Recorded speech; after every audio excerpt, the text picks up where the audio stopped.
Te damos la cordial bienvenida a tu programa Palabras de Vida Eterna, esta vez con el estudio del Evangelio según San Juan. Comenzamos con la lectura de hoy.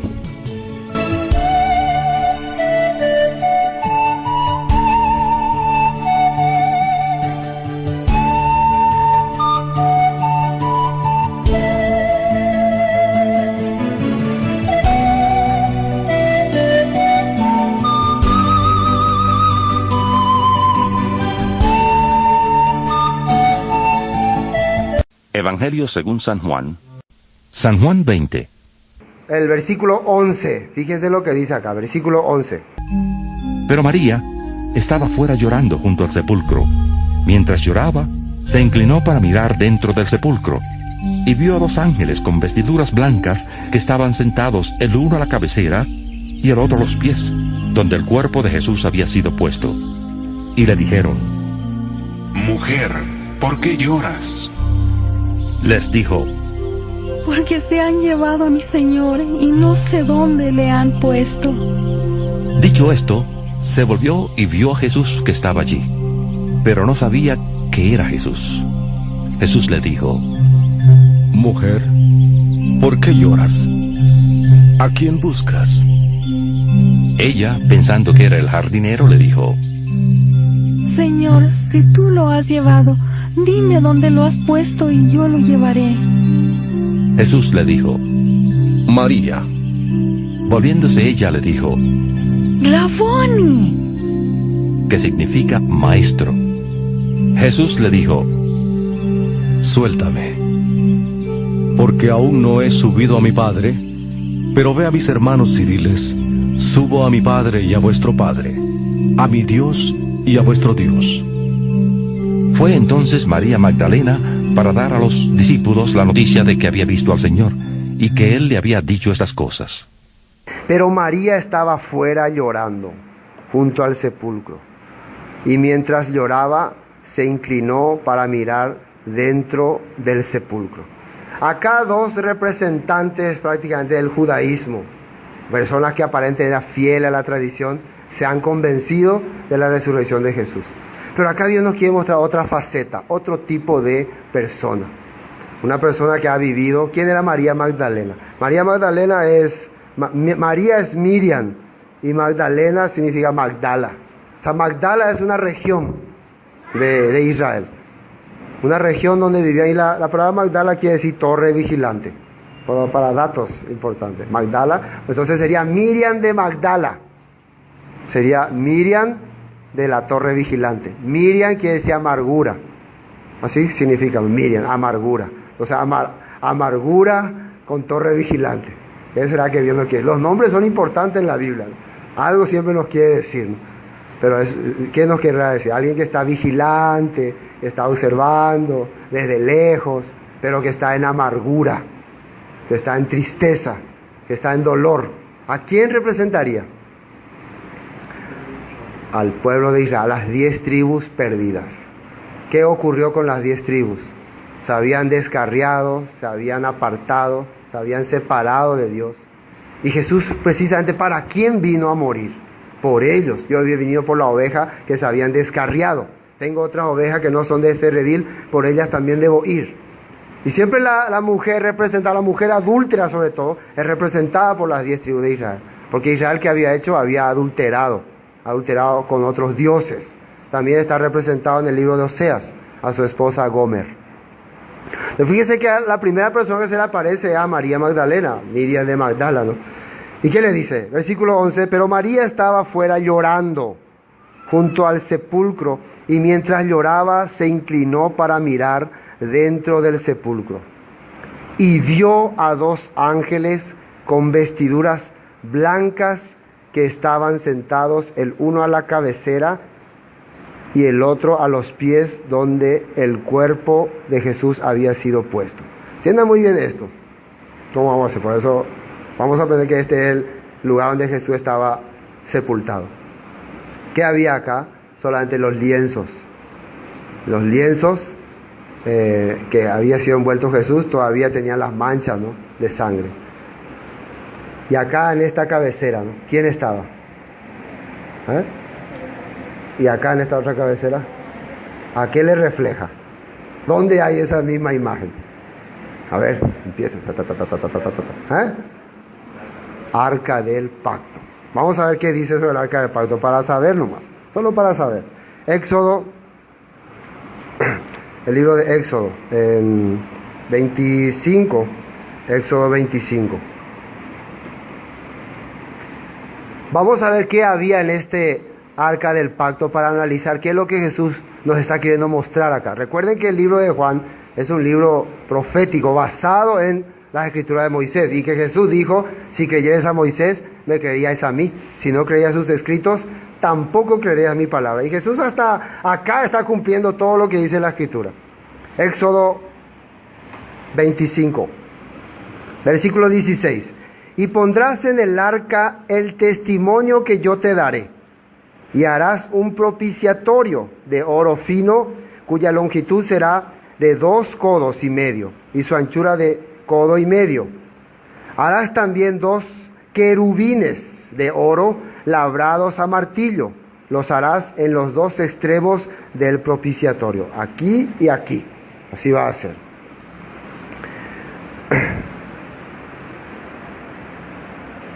¿no? Y los querubines extenderán por encima las alas, cubriendo con sus alas el propiciatorio, sus rostros el uno enfrente del otro, mirando al propiciatorio los rostros de los querubines. Estos querubines representan 2 testigos, 2 testimonios que siempre hemos visto que aparecen en la Biblia, 2 testigos, 2 personas, y que va a seguir apareciendo. ¿Y qué dice que están mirando estos 2 querubines, así extendiendo su brazo? ¿Y qué cosa están mirando? Ahí abajo, ahí el propiciatorio, la tapa esa que cubría el arca del pacto. Versículo 21. Y pondrás el propiciatorio encima del arca, y en el arca pondrás el testimonio que yo te daré. El testimonio son las tablas de la ley que Moisés recibió en el monte Sinaí. ¿Por qué testimonio? Porque es la prueba de que Dios se manifestó al pueblo de Israel. Esa es la prueba. ¿Entienden, no? Por eso se le llama el testimonio. Y allí, versículo 22, me declararé a ti y hablaré contigo de sobre el propiciatorio de entre los 2 querubines que están sobre el arca del testimonio. Todo lo que yo te mandare para los hijos de Israel. Harás así, hasta ahí, está 25. En ese lugar, por medio de ese propiciatorio, ¿qué va a hacer Dios? Dice, va a hablar con todo. Ahí va a decir todo lo que va a mandarle. Ahí van a oír su voz. Entonces ahora estos 2 ángeles están mirando ahí abajo. ¿Qué es lo que había entre acá y acá? En el medio, ¿qué había acá? Sí, la palabra de Jesús. Pero ¿qué es lo que hacía el sacerdote cuando entraba en el lugar santísimo y llevaba sangre? ¿Se acuerdan?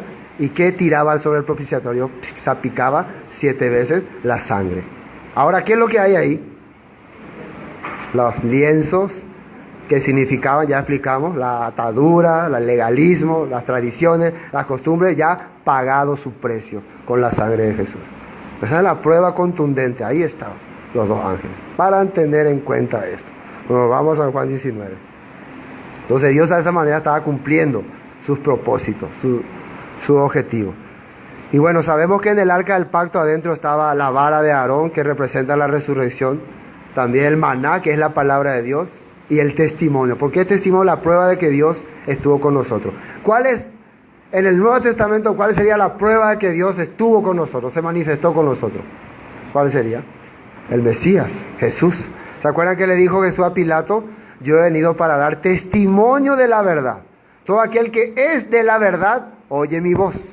Todo aquel que entiende que este es su verdad, me va a seguir. Todo aquel que entiende lo que yo le estoy diciendo, va a seguirme. ¿Se acuerdan como hoy testificaba que Poncio Pilato le decía, ¿eres tú el rey de los judíos? Y Jesús le dijo, ¿esto lo dices tú por tu cuenta o te lo han dicho otros de mí? Porque es muy importante, si lo dice por su cuenta, quiere decir que él entendió algo muy importante, ¿no? Porque decir, tú eres el rey judío por su cuenta, quiere decir que entendió la escritura, que entendió muchas cosas. Pero si otro nomás te dijo, es un comentario, ¿no? Nosotros, ¿cómo entendemos que Jesús es el Rey de Reyes, el Señor de Señores? Porque alguien nos dijo, Él es el Rey de Reyes, tenés que creer. Sí, creo. O porque la palabra nos dijo, la palabra nos mostró. Cuando alguien nos dijo, es más fácil después no creer. Cuando hemos creído porque una persona nos dijo. Pero cuando la palabra de Dios nos mostró, cuando la Escritura nos testificó, a ella no puede salir de nuestro corazón. Por eso es muy importante. Acá, cuando ellos pudieron comprender todas las cosas, cuando la Escritura se les aclaró, entonces comprendieron lo que la Escritura decía. Ahí ya nadie puede quitar de sus corazones. De ahí lo importante de estudiar la palabra. Pero sigamos. San Juan 20. Versículo 13. Y le dijeron, mujer, ¿por qué lloras? Le dijo, porque se ha llevado a mi Señor y no sé dónde le han puesto. ¿En qué estado estaba esta Miriam de Magdala? Llorando, sufrimiento. ¿Necesitaba a su Señor o no? ¿Dónde vemos esto también en la Escritura? Vamos a ver Isaías, capítulo 54. Isaías 54. ¿Qué pasa aquí? Isaías 54, 4. Dice, no temas, pues no serás confundida. Y no te avergüences, porque no serás afrentada, sino que te olvidarás de la vergüenza de tu juventud y de la afrenta de tu viudez, no tendrás memoria. Porque tu marido es tu hacedor, el Señor de los ejércitos es su nombre, y tu Redentor, el Santo de Israel. Dios de toda la tierra será llamado. Porque como a mujer abandonada y triste de espíritu, te llamó el Señor, y como a la esposa de la juventud, que es repudiada, dijo el Dios tuyo. Así le está. ¿En qué estado está ahora esta mujer? Así, imagínense ella, una mujer que había tenido demonios, que había vivido una vida inmunda, encontró la felicidad, encontró la paz cuando se encontró con Jesús. Pero ahora en qué estado ella estaba triste. ¿Por qué le llevan? Yo tenía la paz. Entonces, de esa manera, cuando vos estés en esa condición, Dios se va a presentar a vos. Cuando vos estés con el estado de necesito otra vez a mi Salvador, lo necesito, ¿dónde lo llevaron? Cuando tu corazón esté anhelando, ahí va a aparecer. Ahí se va a presentar. Ahí te va a salir. Como corazón, como mujer abandonada, dice, repudiada. Y esto también ya habíamos hablado, ¿no? Que es ser repudiada. Una mujer repudiada es una mujer que su marido le da una carta, ¿no? Según la ley, y la abandona. Bueno, escañice hay. Pero esa carta impide que ella pueda volver a casarse oficialmente. Ella puede juntarse con otro marido, pero va a ser llamada adúltera, dice. Así decía esta ley, ¿no? Puede juntarse. Entonces imagínense, fuiste repudiada, tu marido te echó, porque en el tiempo de Jesús ya ellos usaban esta ley para cualquier cosa. Normalmente esta ley era por causa de fornicación o adulterio, dice. Pero los judíos ya usaban, no, es que no plancha bien, es que no lava bien la ropa, es que no cocina, por cualquier cosa, ya le repudiaban a su esposa. Por eso Jesús le empezó a decir que no es correcto lo que usted hace. Mejor es ir al antiguo, como Dios hizo, lo juntará y nadie lo separa. A eso hay que quedarse. Entonces, bueno, esta mujer repudiada así andaba. Cuando se casaba se juntaba con otro que no podía casarse, porque para casarse, ¿dónde tenía que ir? Tenía que ir al rabino ahí. Y el rabino que no, vos tenés carta de repudio, no podés casar, sos divorciada, sos repudiada. Entonces, ¿cómo vivía? Afligida, separada, sufrida. Por eso está comparando como mujer abandonada y repudiada. Cuando esté en esa condición, ahí Dios te va a llamar otra vez. Y una cosa también que dice la ley, que el marido que repudió a su esposa no puede volverle a llamar. Vos no podés a tu esposa que repudiaste llamarla otra vez y casarte otra vez con ella. Ahí ya es un pecado para vos. O sea que esa mujer repudiada ya está sin esperanza, no está frita. Siempre va a ser adúltera, a menos que, hay otra vez una menos que dice la ley, que dice, si el primer marido muere. Si el primer marido muere, esa carta de repudio queda anulado. Ya ella es libre ya de casarse otra vez con cualquiera. Porque al morir el marido, todos los delitos que ella tenía contra este marido mueren también. Fue precisamente lo que Jesús hizo. Jesús, para volver a tomar a su esposa repudiada, ¿qué tenía que hacer? tenía que morir. Ahora él está cumpliendo eso. Porque Miriam de Magdala está representando a esta mujer repudiada. Pero él ya está cumpliendo esa ley. No sé si me entiende hasta acá. Bueno, versículo 6, ¿no? 54:6. Porque como a mujer abandonada y triste de espíritu, te llamó el Señor. Y como a la esposa de la juventud que es repudiada, dijo el Dios tuyo: por un breve momento te abandoné, pero te recogeré con grandes misericordias. Te abandonéis, pero ahora volveré a ti. Por un breve momento. Ese breve momento es el tiempo en que Dios tenía que ir al sepulcro. En que le abandonó. No, ¿dónde te fuiste? Yo tenía esperanza cuando te encontré, Mesías. Mi Cristo, ¿dónde lo llevaron? ¿Por qué lo mataron? Y además llevaron su cuerpo. ¿Qué hicieron? Se sentía abandonado. Ahora sí se sentía abandonado. Un breve momento. ¿Para qué? Para tener misericordia de tu vida. Versículo 8. Con un poco de ira escondí mi rostro de ti por un momento, pero con misericordia eterna tendré compasión de ti, dijo el Señor tu Redentor. Porque esto me será como en los días de Noé, cuando juré que nunca más las aguas de Noé pasarían sobre la tierra. Así he jurado que no me enojaré contra ti, ni te reñiré. Dios está diciendo así. Esta es una promesa para su pueblo. No me enojaré. Y esto es una promesa muy importante. Porque también Oseas dice que después de rescatarle, Oseas, a su esposa, entiendan bien esto, que no le sirva para esto me sirve, esto que dijo ahora me va a servir para mi propósito. Pero para que vean el amor de Dios hasta dónde es su límite. Cuando rescata a Oseas a su esposa, le dice: si ahora vuelves a hacer lo que hiciste, yo igual no me enojaré más. Yo ya no tendré más enojo contra ti. Ya no vamos a producir enojo, no voy a enojarme más. Aunque vuelva a hacer lo que hiciste, no me enojaré más. ¿Qué le parece?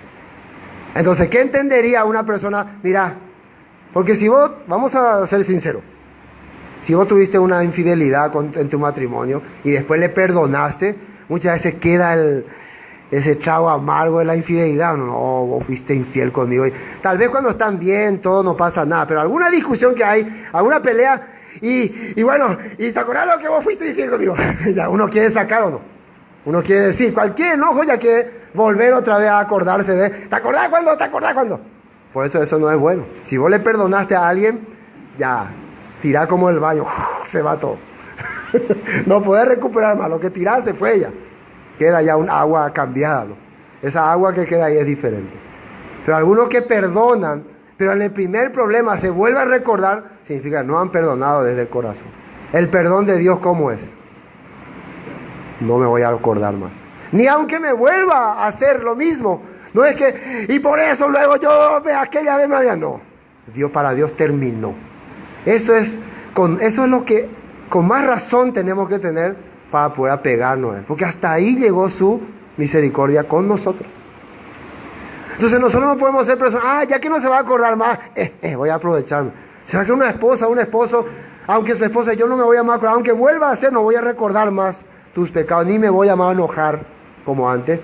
Va a aprovecharse por eso. Entonces ella no entendió el amor de su esposo. Esa es la diferencia. Bueno, porque esto me será como ya eso leímos, ¿no? La tierra, he jurado, no me enojaré contra ti, ni te reñiré. Este es el versículo 9, ¿no? Bueno, vamos a otro versículo, Jeremías capítulo 3. Jeremías capítulo 3, para entender más sobre este punto. Jeremías capítulo 3, el versículo 20. Dice lo que dice ahí. Jeremías capítulo 3. En Jeremías capítulo 3, el profeta habla acerca de la esposa infiel que se va y que Dios le vuelve a llamar. Versículo 20 dice: pero como a la esposa infiel, como la esposa infiel abandona a su compañero, así prevaricasteis contra mí, oh casa de Israel, dice el Señor. ¿Qué hizo Israel con su Dios? Como una esposa infiel. Le está comparando como una esposa infiel, le abandonó, dice.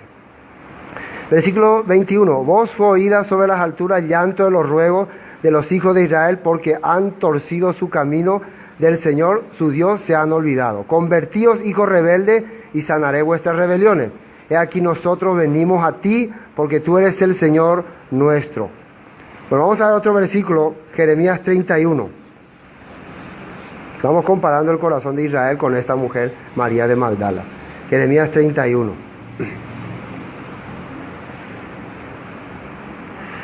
Versículo 3. Jeremías 31, versículo 3. El Señor se manifestó a mí hace ya mucho tiempo, diciendo, miren lo que dijo el Señor: con amor eterno te he amado, por tanto te prolongué mi misericordia. Aún te edificaré y serás edificada, oh Virgen de Israel. Todavía serás adornada con tus panderos y saldrás en alegres danzas.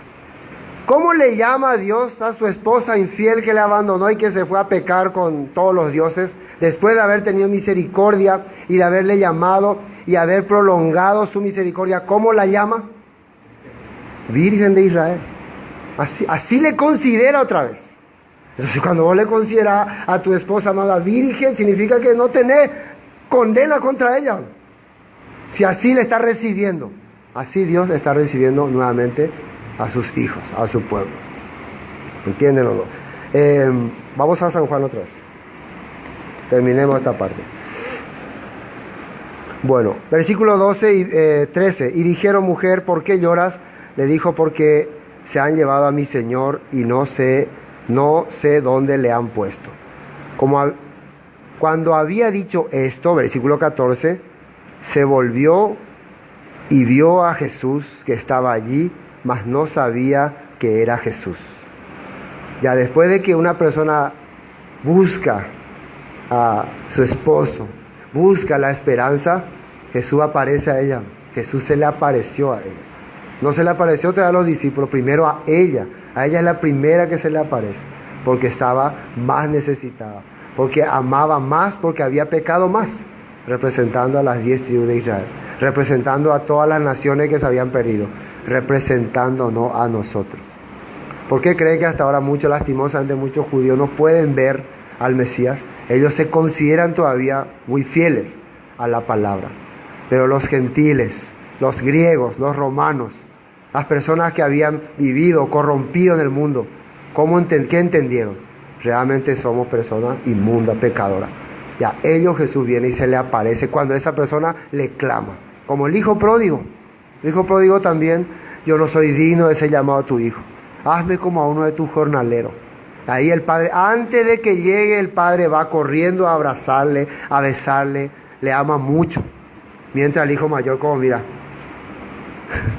él no entendía este amor, el amor de un hijo quebrantado, un hijo desesperado y un padre también ansioso de recuperar a su hijo. El hijo mayor no entendía. ¿Por qué? Por su legalismo.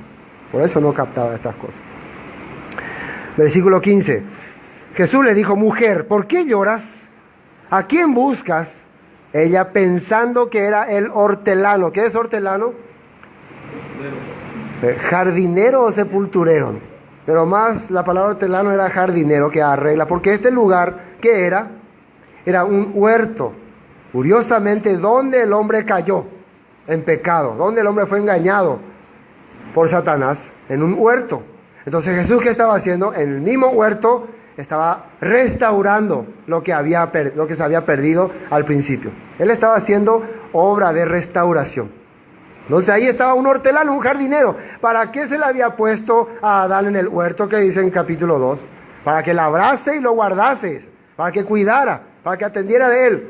Pero él, ¿qué hizo? Él fue engañado y él entregó ese huerto en manos del diablo. Y por eso prácticamente nos entregó a todos nosotros también, en sus manos. Pero ahora viene Jesús a restaurar. Entonces le confundió: tú eres el jardinero, tú eres el hortelano. Bueno, ¿qué dice aquí? Jesús dijo: mujer, ¿por qué lloras? ¿A quién buscas? Él, pensando que era el hortelano, dijo: Señor, si tú lo has llevado, dime dónde lo has puesto y yo lo llevaré. Jesús le dijo: María. Volviéndose ella, le dijo: Raboni. ¿Qué es Raboni? Quiere decir maestro. Jesús le dijo: no me toques, porque aún no he subido a mi Padre. Mas ve a mis hermanos y diles: subo a mi Padre y a vuestro Padre, a mi Dios y a vuestro Dios. Fíjense que acá, cuando Jesús le habla con un tono diferente, primero le dijo: ¿a quién buscas? Y Señor, no le distinguía. No sé cómo estaría el aspecto de Jesús en ese momento, tal vez diferente, ¿no? Tal vez cambiado. No se vería más sangre porque él ya estaba todo sin la sangre quedó todo ahí, el precio del pecado. Además él ya estaba con un cuerpo glorificado. Pero cuando le habla María, ahí sale con signo de admiración, ¿no? Con un tono más, María, Miriam. Él entendía, ese es mi Raboni, es mi maestro, es de quien yo aprendí todas las cosas. Maestro, no sé si le agarró con todo. En otras traducciones dice, suéltame, dice. Acá dice, no me toques, ¿no? En otras traducciones, suéltame, significa suéltame, quiere decir que lo agarró. No te voy a dejar más, no te voy a soltar más. Suéltame. Vamos a ver qué dice acá. Jesús le dijo, 17, no me toques, porque aún no he subido a mi Padre. Él tenía que ir a su Padre para ir a cumplir todo lo que está escrito en Hebreos, ¿no? Tenía que ir a mostrar la sangre, a conseguir eterna redención para nosotros. Así que déjame, tengo que irme. No quiero, no, tengo que irme. No quiero. Déjame, todavía no. Todavía tengo cosas que cumplir. Pero quiero que vaya. ¿Y a quién quiere que le avise? Dice acá. A mis siervos, a mis súbditos, a mis miembros comunes, a mis miembros especiales, a mis evangelistas, a mis pastores. ¿A quién quiere que vaya y le avise? ¿Qué dice ahí? A mis hermanos. Jesús, ¿cómo nos llamó a nosotros? Hermanos. Se hizo al mismo nivel que nosotros. Así estaba mostrándonos. Y nosotros, como muchas veces nos sentimos superiores. Estos son mis siervos, estos son mis evangelistas, mis pastores, estos son hermanos, y estos son hermanos comunes nomás. Estos sí son hermanos más especiales. ¿Nosotros por qué hacemos esa diferencia? Nosotros nos sentimos mejor que Jesús. Dile a mis hermanos, son parte de mi reino, parte de mi Padre, son hijos de mi Padre. Diles, ¿qué dice acá? Jesús dijo, porque aún, no me toque porque aún no he subido a mi Padre, mas ve a mis hermanos y diles, subo a mi Padre y a vuestro Padre. Mi Padre y vuestro Padre.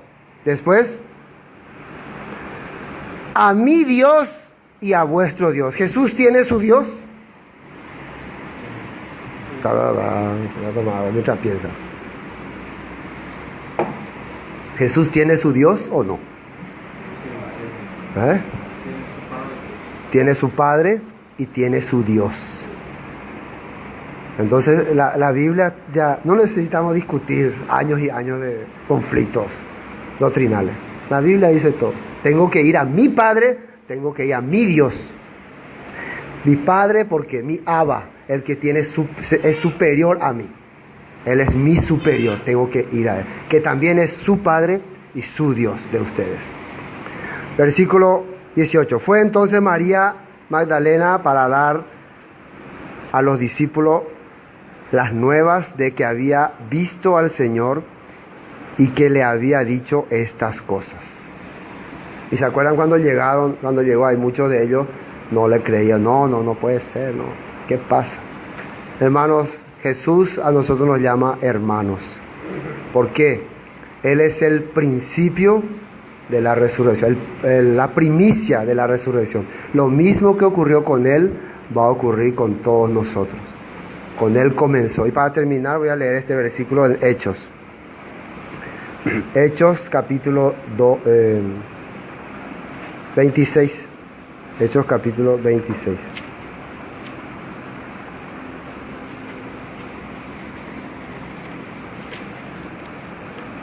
Hechos capítulo 26, con esto terminamos. Fíjense por qué causa Pablo había sido apresado, detenido. 26:6 primero. Hechos 26:6. Y ahora por la esperanza de la promesa que hizo Dios a nuestros padres, soy llamado a juicio. Dios le dio una esperanza a nuestros padres. ¿Quiénes son nuestros padres? Abraham, Isaac y Jacob. Dios le había dicho que a través de su descendencia serían benditas todas las naciones y heredarían la tierra prometida. Por esta causa dice que Él está siendo llamado a juicio. Vamos a ver qué dice el 7. Promesa cuyo cumplimiento esperan que han de alcanzar nuestras 12 tribus, sirviendo constantemente a Dios de día y de noche. ¿Para quién es esta promesa? ¿Quiénes esperan esta promesa? Las 12 tribus. ¿Y nosotros, pastor? ¿Nosotros qué? ¿Nosotros? ¿Y ustedes? Entonces, ¿nosotros qué tenemos que hacer? Si queremos traer esa promesa, según el apóstol Pablo, tenemos que ser injertados. Si no somos parte de las 12 tribus, tenemos que ser parte. ¿Sí o no? Tenemos que ser injertados. Y si somos parte, con más razón. ¿Me entienden? Y miren lo que dice acá más. ¿Cuál es la promesa? Por esta esperanza, oh rey Agripa, soy acusado por los judíos. ¿Qué? Se juzga entre vosotros, cosa increíble, que Dios resucite a los muertos. ¿Acaso eso es algo increíble? Yo estoy enseñando la resurrección de Jesús y que es el comienzo de la resurrección de muchos más. Y entre ellos están estos gentiles, quienes los judíos me están acusando. Ellos son parte de las 12 tribus de Israel. Ellos esperaban esta promesa y ahora están viniendo. Yo estoy hablando algo que estaba escrito, pero los judíos no entendían, no comprendían. Porque para los judíos los gentiles no eran pueblo, eran perros. Así. Y el versículo 26-21. Por causa de esto los judíos, prendiéndome en el templo, intentaron matarme. Pero habiendo obtenido auxilio de Dios, persevero hasta el día de hoy, dando testimonio. ¿Cómo es que Pablo mostraba que todas estas cosas que él enseñaba era correcta? A pequeños y a grandes, no diciendo nada fuera de las cosas que los profetas y Moisés dijeron que había de suceder. Vos no podés fundamentar ninguna doctrina sacándole a Moisés y a los profetas, diciendo ya acabó, los escritos de Moisés ya fueron abolidos, los profetas también eran hasta Juan. Si no entendés ni qué significa eso, no podés usar estas cosas. El apóstol Pablo continuaba, dice, perseverar que significa continuaba aplicando lo que estaba escrito. ¿Y qué estaba escrito? Dice que el Cristo, el Mesías, había de padecer y ser el primero de la resurrección de los muertos para anunciar luz al pueblo y a los gentiles. Ser el primero para anunciar luz al pueblo y a los gentiles. La resurrección. ¿Quién es el pueblo? En ese momento eran los judíos, porque no había otro pueblo. ¿Y quiénes son los gentiles? Los que se habían perdido, la oveja de otro redil que tengo que ir a recuperar, y que a Pablo se le encomendó y él era fiel a ese mandado llamado. Amén.